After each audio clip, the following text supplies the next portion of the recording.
American troops coming under fire in eastern Syria after those U.S. airstrikes this weekend on Iran-backed militias.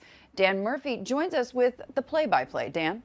Hi there, Hadley. Well, US troops did come under rocket attack, but they escaped injury, and this appears to be retaliation for the American airstrikes against those Iran-aligned militia in Syria and Iraq on Sunday. Reuters, citing sources in Deir al-Zor in eastern Syria, said an Iranian-backed militia group fired artillery rounds in the vicinity of Al Omar oil field, which is controlled by the US-backed Syrian Democratic Forces. American officials have not said who was responsible for the attack, but it is understood the US forces also responded to those multiple rocket attacks by firing back in self-defense.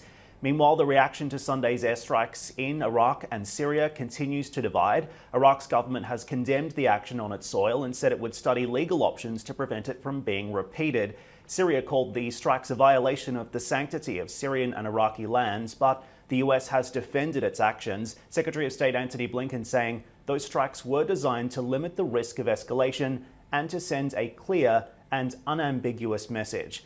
Of course, all of this underscoring the challenge for President Biden to engage with Iran diplomatically, seeking to revive that 2015 nuclear deal while still protecting American interests like Israel from the malign behavior of Iran's proxies in the region. President Biden also meeting with Israeli President Rivlin on Monday, renewing his pledge to never allow Iran to have a nuclear weapon.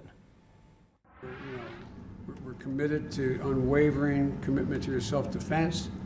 And today we're going to be discussing a broad range of challenges, including Iran. What I can say to you, Iran will never get a nuclear weapon on my watch, as they say.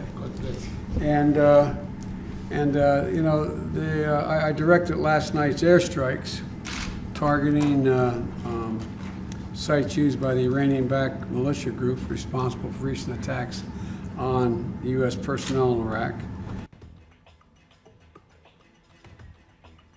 This meeting took place just weeks after Naftali Bennett took over as Israel's new prime minister. US officials now working on setting up a meeting between Biden and Bennett in the coming weeks as those nuclear talks continue to drag on since April now. It's back to you, Hadley.